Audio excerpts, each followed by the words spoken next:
Our college football preview concludes with the consensus top 134 across 5 sources: Athlon Sports, the ESPN FPI, Lindy Sports, USA Today, and my own predictions.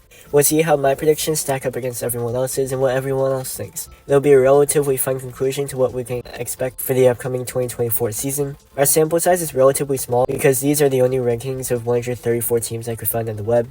Therefore, our rankings will actually go by the median, with the geometric mean and arithmetic means being the tiebreakers if necessary. This is because you're going to see some pretty heavy outliers for some of these teams, and you'll see that in a second. So we start with the bottom feeders around the nation. Kennesaw State comes in dead last. It's their first year in the FBS, and they finished 2023 with an abysmal 3-6 record in the FCS division. Sam Houston State isn't much higher. This will be their second year in the FBS after finishing 3-9 in their debut season. FIU comes in at 127.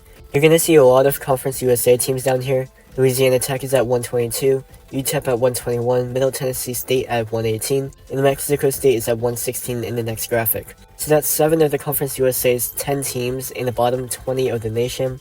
Now, it won't end that way because the conference won't be sending just 30% of their teams to the postseason, but it does show you the lack of a clear consensus bowl team in the conference. I do see the top 3 in Liberty, Western Kentucky, and Jacksonville State, along with New Mexico State and Middle Tennessee making a bowl game in 2024.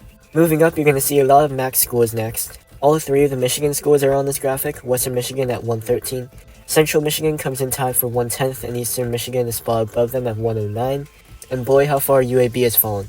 Ever since their program started up again in 2017, they've always had winning seasons. Then last season was their first losing season since 2013, and it won't get much better for the Blazers in 2024. Next are teams ranked 99 through 107. South Alabama and East Carolina break the top 100, and you can see that USA Today really likes some of these teams. They put Coastal Carolina at 54th, but the Chanticleers lost quarterback Grayson McCall and their top 2 receivers. They do have good depth on defense, which should keep them in games, but the offense has too many question marks. They also have Ohio at 58th. While the Bobcats have 20 wins over the past 2 seasons, they also have questions at quarterback for the first time in a decade, and also lack experience on both the offensive and defensive lines. The Bobcats only returned 3 starters from last season as well, which doesn't help. In this next graphic, you can see the middle of the AAC, Sunbelt, and Mountain West all starting to take shape.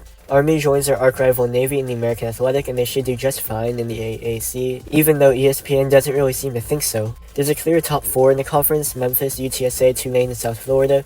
But provided the new additions on defense step up, Army can challenge for 5th place in their first bowl game since 2021. Now we get into the Power Conference schools.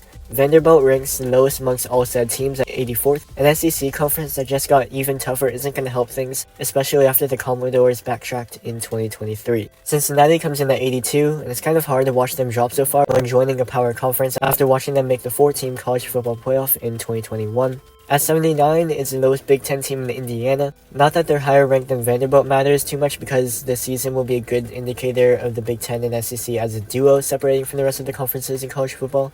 From the MAC conference, Miami of Ohio comes in at 75, the first conference champion on their list. Washington State and Oregon State come in at 73rd and 71st respectively. The Cougars return more starters, but Oregon State arguably has a better foundation. There's tons of mutual respect between the fan bases, having been the victims of the Pac-12 exodus these past couple of years. Maybe a bit surprising is the Michigan State coming in 3rd to last in the Big Ten. They do bring in a new coach, and similar to last season, they got bullied by the transfer portal pretty much last minute this spring. The Spartans saw more than a dozen players transfer out this April. Moving into the 50s, Syracuse comes in at 59, UNLV at 60. Syracuse has perhaps the easiest non-conference slate out of all Power Conference teams, and they should go 4-0. Earning a bowl bid will be rather easy for the Orange because they only have to win 2 conference games. The road is pretty much the opposite for UNLV, however. They have one of the best rosters in the Mountain West, but they'll be lucky to finish anything better than 2-3 in the non-conference, having to play 4 Power Conference teams in the non-conference. I see them going 1-4. I do see them making the Mountain West Championship with a 7-5 record, and these rankings place the Rebels 2nd in the conference as well. Coach Prime in Colorado ranked 50th in these rankings. The Buffaloes experienced a second year of significant roster turnover, making depth a concern for 2024. A lot of these teams in this graphic are 6-6 hopefuls. Some will get there. Others like South Carolina, Arkansas, and Minnesota may not in very, very deep conferences. The next graphic shows 3 more conference champions. Boise State is ranked 38th, out of them at 18, going 12-1 and making the college football playoff thanks to the group of 5's automatic bid. Memphis comes in 1 spot behind them at 39. They're a talented team, but the Tigers are in for a dogfight atop the AAC with UTSA, Tulane, and South Florida, and I see them picking up a couple of losses along the way, dimming their chances at the college football playoff. Appalachian State comes in at 43rd, winning their division and also the conference, with the winner of the West Division being Texas State, but they're ranked all the way down at 72nd. Here are the top 35 teams now. All of these teams should sniff the rankings, and some may even have a shot in November. I said it in my bold projections video that a team can open November with 2 or maybe even 3 losses and still have a shot. The playoff field triples in size, so we're going to see maybe 24 teams entering November fighting for their playoff lives every week, whereas in the past 10 years, only 8 or 9 teams really had a shot at the 4-team playoff field heading into November. We saw Utah climb all the way to 11th in the college football playoff rankings in 2021 after entering November 6-3 and unranked. The same went for 2-loss Washington in 2022, finishing 12th after starting the rankings unranked. So it's definitely possible.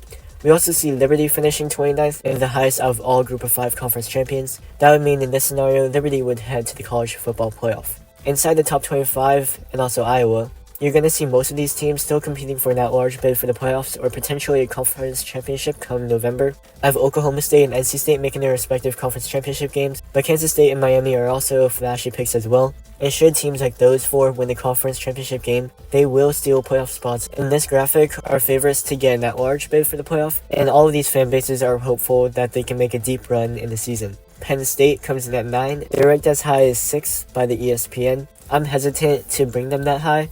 They simply beat teams that they should beat and lose to the teams that they don't. And they've only won 1 game out of their last 11 outings against teams ranked 21st or higher. Lots of SEC teams, lots of Big Ten teams, and there's also the ACC champion Florida State at 10th and the Big 12 champion Utah at 15th. Here's their top 8 international contenders. Georgia comes in at 1st. First in the Big Ten, Ohio State comes in at 2nd. Texas and Oregon come in 3rd and 4th. Those 4 teams are heavy favorites to win the national championship. All of the top 4s in these 5 sources have these 4 teams in some order, and also just seeing top 25 rankings from a variety of different sources, they all have Georgia, Ohio State, Texas, and Oregon in their top 4s as well. It's going to be really close. It's going to go down to the wire. It's probably going to come down to injuries and which team is the healthiest that will win the championship. And then at the top of the graphic, you can see how many not outliers, but how many highs and lows that each source had. So a source with a higher number like ESPN or USA may be less reliable than sources with a lower number such as Athlon Sports. But with that, I hope you enjoyed this video.